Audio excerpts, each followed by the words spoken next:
Good morning विद्यार्थी मित्रों। कक्षा 12 विषय भूगोल पाठ 2 मानव जनसंख्या भाग 2। इससे पहले वाले भाग में हमने जनसंख्या घनत्व के बारे में पढ़ा था। यहाँ हम लोग जनसंख्या के कद के बारे में चर्चा करेंगे। भारत में आदिकाल से मानव अधिवास देखने को मिलता है। 121 करोड़ 1,93,422 भारत की जनसंख्या 2001 के अनुसार, जो पिछली 2001 की गणना की तुलना में 18 करोड़ 14,55,946 अधिक है। जो वस्ती गणतरी है या जनसंख्या की गणतरी है, यह हर 10 वर्ष में होती है। 2001 में वस्ती गणतरी हुई थी, उसके बाद 2011 में, और अब 2020-21 में वस्ती गणतरी होने वाली है। विश्व में क्षेत्र की दृष्टि से भारत 7वें स्थान पे तथा जनसंख्या की दृष्टि से दूसरे स्थान पर है। कई बार ऐसा प्रश्न पूछा जाता है कि क्षेत्रफल की दृष्टि से भारत कौन से स्थान पर है या जनसंख्या की दृष्टि से भारत कौन से स्थान पर है। तो जनसंख्या की दृष्टि से भारत दूसरे स्थान पर और क्षेत्रफल की दृष्टि से भारत 7वें स्थान पर है। विश्व में प्रत्येक छठा व्यक्ति भारतीय होता है। भारत की जनसंख्या उत्तर अमेरिका, दक्षिण अमेरिका एवं ऑस्ट्रेलिया की संयुक्त जनसंख्या से अधिक है। भारत अफ्रीका महाद्वीप की कुल जनसंख्या का 2.5 गुना एवं यूए की अपेक्षा 7 गुना अधिक जनसंख्या वाला देश है। पाकिस्तान एवं बांग्लादेश की जनसंख्या की तुलना में भारत के उत्तर प्रदेश राज्य की जनसंख्या अधिक है। भारत में जनसंख्या वितरण की प्रादेशिक विभिन्नताएं, पहले इसके बारे में हम लोग थोड़ी चर्चा कर लेते हैं, फिर मैं टॉपिक से आपको इसको समझाऊंगी। जनसंख्या वितरण की दृष्टि से भारत अत्यधिक वैविध्यता एवं विषमता वाला देश है। वैविध्यता यानी रहन सहन, खाना पीना, बोली भाषा वाला देश है। और विषमता यानी जैसे कहीं रेगिस्तान है, कहीं जंगल है, कहीं पर्वतीय प्रदेश है।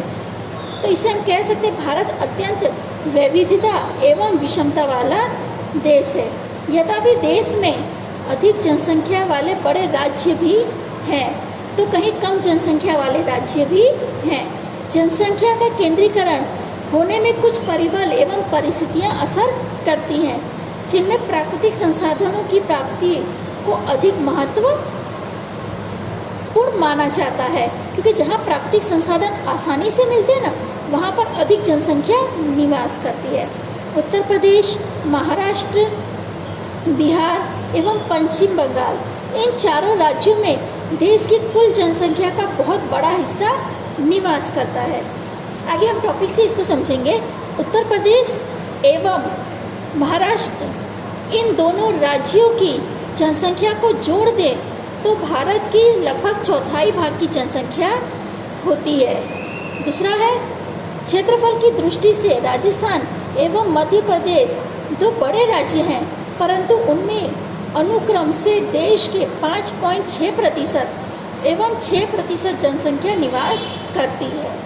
तीसरा, बिहार राज्य देश के क्षेत्रफल का 2.8% क्षेत्र घेरता है, परंतु जनसंख्या की दृष्टि से वहाँ देश के 8.5% लोग निवास करते हैं।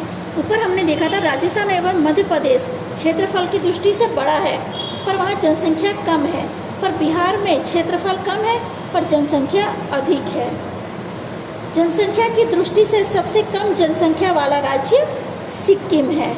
यहाँ पे आपसे प्रश्न पूछा जा सकता है कि सबसे कम जनसंख्या वाला राज्य कौन सा है, तो सिक्किम है। और अगर प्रश्न पूछा जाए कम जनसंख्या वाला केंद्र शासित प्रदेश कौन सा है, तो लक्षद्वीप है। ये 2 प्रश्न आपको ध्यान में रखने पड़ेंगे। जम्मू एंड कश्मीर, अरुणाचल प्रदेश एवं उत्तराखंड में जनसंख्या का प्रमाण उनके विशाल भौगोलिक क्षेत्र की तुलना में बहुत कम है, यानी इन प्रदेशों में बहुत कम जनसंख्या निवास करती है। छठा टॉपिक, हमारे देश के 11 राज्य एवं 6 केंद्र शासित प्रदेशों में उनके क्षेत्र की तुलना में जनसंख्या का भार राष्ट्रीय औसत से ऊंचा है। 7वां, अंडमान निकोबार, दादर एवं नगर हवेली तथा दमन द्वीप एवं लक्षद्वीप के केंद्र शासित प्रदेशों की जनसंख्या के प्रतिशत में अंडमान निकोबार का हिस्सा 0.03% है।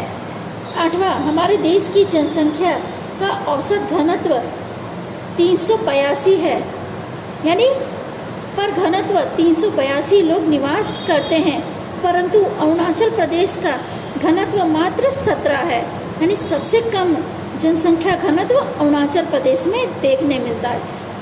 एवं सर्वाधिक जनसंख्या घनत्व दिल्ली में 11,297 देखने को मिलता है। यहाँ भी आपका प्रश्न बन सकता है कि सबसे कम जनसंख्या घनत्व कहाँ पर है और सबसे सर्वाधिक जनसंख्या घनत्व कहाँ पर देखने मिलता है।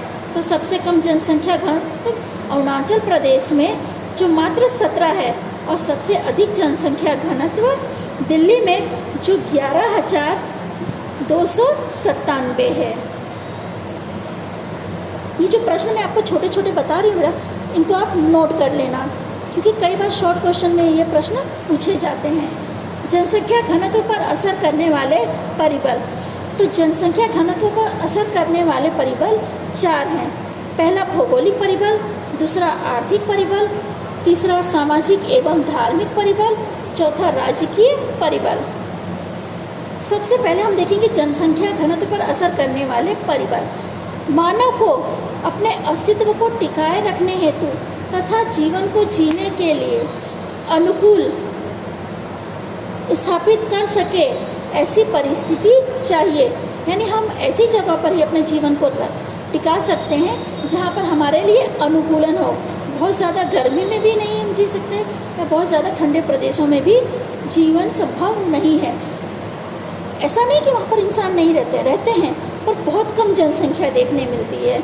ज़्यादातर जनसंख्या मैदानी प्रदेशों में और जहाँ पर हर सुविधा आसानी से मिल सके ऐसे प्रदेशों में अधिक जनसंख्या देखने मिलती है।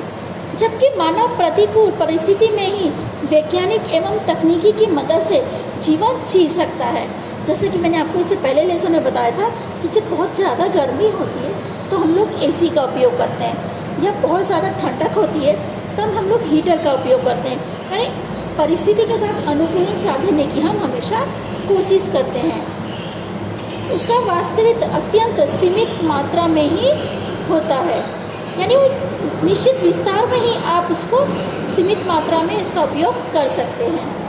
उपजाऊ समतल जमीन प्रदेश मानव के निवास के लिए आकर्षक करती है। ऐसे क्षेत्रों में जनसंख्या घनी होती है। जैसे मैंने आप लोग को पहले ही समझाया कि जो समतल जमीन है वहाँ पर हम लोग ज़्यादा निवास करना पसंद करते हैं, क्योंकि वहाँ हर सुविधा हमें आसानी से मिल सकती है। तो सबसे पहले हम देखेंगे भौगोलिक परिबल। पहला है अक्षांश। सबसे पहले हम देखेंगे भौगोलिक परिबल। वातावरण के लिए या वातावरण के साथ अनुकूलन साधने की परिस्थिति। सबसे पहला टॉपिक है अक्षांश। ऊंचे अक्षांश वाले प्रदेशों में तापमान नीचा होता है। ऊंचे अक्षांश वाले प्रदेश यानी ध्रुव प्रदेशों में तापमान नीचा होता है। वहाँ पर अधिक ठंडी होने से मानव जनसंख्या कम होती है, क्योंकि वहाँ पे सूरज की किरणें बहुत कम पहुँचती है, इसलिए ठंडी ज़्यादा होती है। तो ऐसे प्रदेशों में कम जनसंख्या निवास करती है। इसके अतिरिक्त इन प्रदेशों में सूर्य प्रकाश की लंबे समय तक नहीं रहता है, क्योंकि ठंडे प्रदेशों में, जैसे मैंने बोला, ध्रुव प्रदेशों में सूरज की किरणें कम पड़ती हैं या अधिक लंबे समय तक सूरज वहाँ पर नहीं रहता है, इसलिए ठंडक का प्रमाण भी अधिक होता है। जबकि इन प्रदेशों में बहुमूल्य खनिज एवं खनिज तेलों की खुदाई करने के लिए लोग वहाँ रहते हैं, परंतु उनकी प्रकृति के समक्ष संघर्ष करना पड़ता है। यानी जो ठंडे प्रदेश हैं वहाँ पे प्रकृति के सामने उन्हें संघर्ष करके जीवन यापन करना पड़ता है। इसका उदाहरण है अलास्का तथा साइबेरिया, इनका उत्तम उदाहरण है। इन प्रदेशों में जनसंख्या का घनत्व कम देखने को मिलता है। मध्य अक्षांश पे आए हुए जमीनी क्षेत्रों में जलवायु की दृष्टि से अनुकूल परिस्थिति होने के कारण मानव जनसंख्या का घनत्व अधिक होता है। जैसे बताया, अगर ज़्यादा ठंडी भी होती है, ऐसे क्षेत्रों में भी लोग कम पसंद करते हैं। ज़्यादा गर्मी, जैसे विषुववृत्तीय प्रदेश हैं, वहाँ पे गर्मी ज़्यादा पड़ती है, तो ऐसे प्रदेशों में भी लोग रहना कम पसंद करते हैं। हम ऐसा प्रदेश में रहना पसंद करते हैं जो समतल होता है और जहाँ पर हमारा जीवन या हम सुख सुविधा की वस्तुओं को आसानी से हासिल कर सकते हैं। हमारा दूसरा टॉपिक है भूपृष्ठ। विश्व के प्राकृतिक नक्शे को देखने पर अनेक प्रकार के भूपृष्ठ की विविधता देखने को मिलती है। ऊंचाई वाले क्षेत्रों में मानव निवास के लिए अनुकूलन नहीं होता है। ऊंचे पर्वतीय एवं ऊंचाई पर आए हुए प्रदेशों में लोग कम संख्या में रहते हैं। आप पहाड़ी प्रदेशों पे देखो तो जनसंख्या कम होती है, क्योंकि वहाँ पर ना खेती आसानी से किया जा सकता है, ना समतल ज़मीन मिलती है, ना सुख सुविधाओं की चीज़ें मिलती है, ना सिंचाई की सुविधा, ना परिवहन की सेवा। इन सब का अभाव होने के कारण ऊंचे पर्वतीय प्रदेशों में लोग कम निवास करते हैं। विश्व की ऊंची पर्वत श्रेणियाँ जैसे कि हिमालय, एंडीज, रॉक आदि तथा तिब्बत एवं वेल्वियो का पठार ऊंचाई के कारण अल्प जनसंख्या वाला क्षेत्र बना है।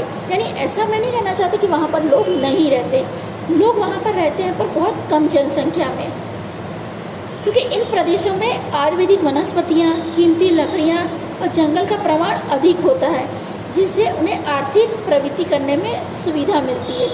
पर जीवन जीने में कठिनाई होने की वजह से कम जनसंख्या ऐसे क्षेत्रों में निवास करती है। ऊंचाई वाले क्षेत्रों की तुलना में समतल मैदानों में अधिक जनसंख्या घनत्व देखने को मिलता है, क्योंकि वहाँ पर खेती, परिवहन, उपजाऊ जमीन, पानी की पूर्ति जैसी सुविधा आसानी से मिलती है। प्राचीन काल से ही मानव का निवास के रूप में समतल जमीन को पसंद करता है। इतिहास इसका साक्षी है कि दुनिया की अनेकों प्राचीन सभ्यता नदी या मैदानों में विकसित हुई है एवं वहाँ पर उन्होंने अपना विकास किया है। विश्व के अधिक भागों में प्राचीन शहर नदियों के किनारे पर ही विकसित हुए हैं। जैसे हम अपने गुजरात की ही बात करें तो अहमदाबाद, वडोदरा, सूरत जैसे जो बड़े बड़े शहर हैं, ये सब नदी के किनारे बसे हुए हैं। अहमदाबाद साबरमती नदी के किनारे, सूरत ताप्ती नदी के किनारे और वडोदरा विश्वामित्र नदी के किनारे बसा हुआ। ये सारे जो बड़े बड़े शहर हैं, ये सारे बड़ी बड़ी नदियों के किनारे पर बसे हुए हैं। जलवायु अधिक ठंडी या अधिक गर्मी मानव के लिए अनुकूलन नहीं होता। हमने अभी थोड़ी देर पहले मैंने आपको समझाया कि अधिक ठंडी होने पे भी वहाँ पर जनसंख्या कम देखने मिलती है, और जहाँ अधिक गर्मी होती है वहाँ पर भी जनसंख्या कम होती है। ऐसी परिस्थिति में प्रवृत्ति करना कठिन हो जाता है, जिसके कारण ऐसे क्षेत्रों में बहुत कम जनसंख्या वाले क्षेत्र बनते हैं। यानी ऐसी जगहों पर छिटपुट बस्ती यानी थोड़े थोड़े घरों का निवास होता है। गर्म रेगिस्तानी प्रदेश में, उत्तर एवं दक्षिणी ध्रुव प्रदेशों में, विषुववृत्त के जंगल के प्रदेशों में जनसंख्या कम है, क्योंकि रेगिस्तानी प्रदेश में गर्मी अधिक होती है, ध्रुव प्रदेशों में ठंडी अधिक होती है और विषुववृत्त प्रदेशों में गर्मी अधिक होती है। इसलिए यहाँ पर बहुत कम जनसंख्या रहना पसंद करती है। इसके विपरीत समशीतोष्ण कटिबंध के क्षेत्रों में एवं मानसूनी जलवायु वाले प्रदेशों में अनुकूल जनसंख्या के कारण जनसंख्या का घनत्व अधिक होता है। हमारा अगला टॉपिक है जमीन। अच्छी उपज देने वाली उपजाऊ जमीन में विविध फसलें सरलता से ले सकते हैं। वह फसलों की उपज या उत्पादन अधिक होता है। सीमित जमीन में भी बहुत कम से लोगों का भरण पोषण होता है। नदियों की घाटी प्रदेशों में इस प्रकार की अनुकूल होने से वहाँ जनसंख्या अधिक देखने को मिलती है। जैसे मैंने आप लोगों को बताया था कि बड़े बड़े शहर जो हैं वो सब नदियों के किनारे बसे हुए हैं, जिनसे उन्हें सुविधा आसानी से प्राप्त हो सकती है, रहन सहन में भी आसानी होती है। इसे जितनी बड़ी बड़ी संस्कृति का विकास हुआ है सारा नदियों के किनारे पे देखने मिला है, जिससे उन्हें खेती लायक ज़मीन मिलती है। उपजाऊ ज़मीन होने से उन्हें ज़्यादा मेहनत की भी आवश्यकता नहीं पड़ती और अच्छी फसलें प्राप्त होती हैं। इसके आगे के टॉपिकों की चर्चा हम लोग अगले वीडियो में करेंगे।